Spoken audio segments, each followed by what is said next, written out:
Well, the catastrophic flooding has sparked calls for change along the Guadalupe River. Tonight, we hear from conservation groups who have ideas they say could save lives.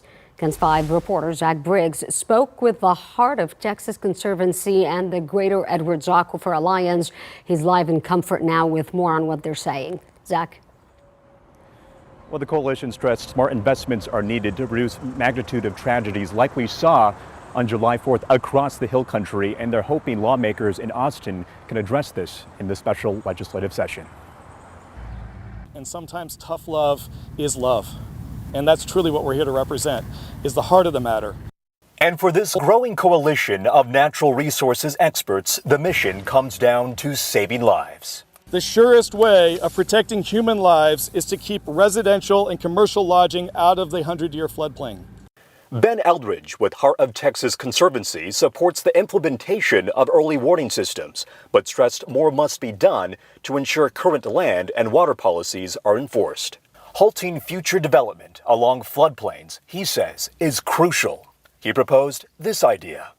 Incentivize the creation of essentially no development zones along the river to essentially purchase a no development zone along the river and buy those people out of redeveloping there, give them resources so that they can afford to maybe purchase land or build away from that site that they had become so dedicated to. Across the Hill Country, families desperate for answers as search efforts intensify for those swept away in the floods, homes and businesses destroyed. Meanwhile, the coalition is calling on those impacted by the tragedy to call their local and state leaders to act now.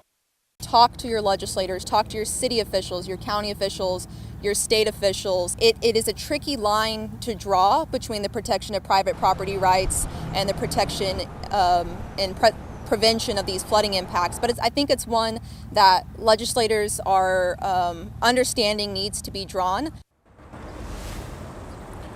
And again, lawmakers will be in Austin for the special legislative session called by Governor Greg Abbott, and addressing the flooding will be certainly top priority. In Comfort, Zach Briggs, KENS 5.